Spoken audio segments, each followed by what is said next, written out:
In this film I'm going to be talking about the exposure triangle. It's a basic fundamental principle of exposure, and a good understanding and use of it will help you to get better exposures and more consistent ones too. Now, the exposure triangle is made up of three things: the aperture, the shutter speed and the ISO. When light comes into the camera, it first of all enters through the aperture, then it goes through the shutter, and finally it hits the sensor. The sensor is the equivalent of film and gathers light and makes the actual picture. I'll be talking about each of those three different things, but first of all, let's look at apertures. I tend to think of apertures as being like the pupils of our eyes. They open up to allow more light in, and they close down to reduce the amount of light. We're fantastic, us humans, aren't we? Our eyes do it automatically, but with a camera you have to give it a helping hand. So the aperture controls the amount or the quantity of light coming into the camera, and the aperture is always open to 1 degree or another. When the aperture is opened up, then more light is let through, and obviously when the aperture is closed down, less light is let through. The next thing on the exposure triangle is the shutter speed. Now, unlike apertures, which are open all of the time, the shutter opens and closes, a little bit like shutters on a window. And the shutter opens and closes at different speeds, so it controls the duration of the light. Generally speaking, in most photos that you'll take, the shutter opens for just a fraction of a second to reduce the duration of light going through it, like this. But it can also remain open for several seconds, like this, to increase the amount of light going through it.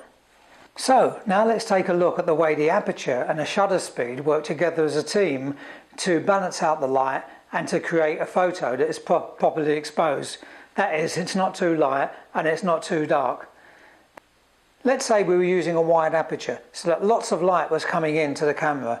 To balance that out, we would need to use the faster shutter speed to reduce the duration of the light coming in. Otherwise, the picture will be too bright. Here's an example then of a wide aperture and fast shutter speed in action. Watch carefully, blink and you'll miss it. In case you missed it, let's do that again. Now let's do the exact opposite. Let's say we have a small aperture, so now less light is going to be coming through the lens, and so to balance that out and to make up for the smaller quantity of light, we would need a slower shutter speed, which will therefore increase the duration of the light. We can easily achieve this balancing act between apertures and shutter speeds by using the automatic modes built right into your camera. Now, SLR cameras and the new mirrorless cameras and some of the more sophisticated compact cameras have a mode dial on top of the camera. But because compact cameras are so small, they don't have room for this mode dial, so you can usually change the settings via the menus. It's easily done. The first mode we're going to look at is something called aperture priority. Canon refer to it as the AV mode, aperture value. Nikon and other cameras, on the other hand, refer to this mode as the A mode. The way it works is you set the aperture value, whether it's a large or small aperture, and the camera automatically figures out the corresponding correct shutter speed to give you a properly exposed photo. Now, the exact opposite is another mode called shutter priority. Canon call this mode TV, which stands for time value. Nikon and other cameras call it the S mode for shutter priority. In this mode, you select the shutter speed that you want, and the camera figures out how large or small the lens aperture should be to give you a properly exposed photo. So we've talked about shutter speeds and apertures and how they balance out to give you a good exposure. But what about ISO? How does that work? What does that do? Well, ISO controls the sensitivity of the camera. As an analogy, imagine if you went to the cinema and you got there a little bit late and all the lights were turned down as you walked in. It would be almost pitch black, you'd hardly be able to see a thing. But then after a short while, your eyes adjust to the dark theatre and you can start seeing the rows of seats and other people. And then afterwards, when you leave the cinema, everything looks a little bit too bright, doesn't it? Especially if the sun is shining. But your eyes soon adjust. So the camera sensor is a little bit like our eyes in that it can be less or more sensitive to light. Higher ISO numbers like 3200 and 6400 make the sensor very sensitive to light, allowing you to take photos in low light without a flash, just like our eyes in a dark cinema. Lower ISO numbers like 100 and 200 make the sensor less sensitive to light, which is much better for taking photos outside. So we have three factors that work together to control the exposure: aperture, shutter speed and ISO, and they're all important in their own way.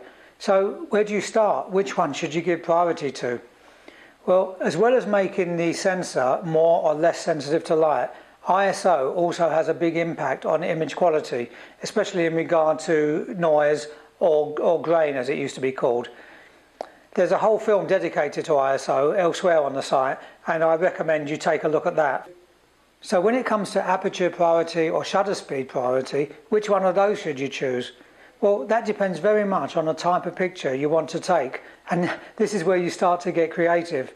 If you want to control the depth of field, to control the amount of the image that's in focus from front to back, to maybe blur the background for a portrait, or maybe you want to take a landscape photo where everything is in focus, then you should choose aperture priority. There's specific films about lens apertures and depth of field, so I recommend you take a look at those. If you want to control movement, say for sports, or maybe a toddler who won't stand still for a moment, then you can use shutter speed priority to set a fast shutter speed, which will then freeze the action. You can also set maybe a slow shutter speed to exaggerate movement, or to maybe take a panning photo of a subject moving across the frame. There's a couple of films coming along on shutter speed and also on panning, so keep an eye out for those. So to sum up then, the camera does most of the work for you in its various auto modes, but it's still very well worth knowing about the exposure triangle. It will stand you in good stead for the future. Bye for now.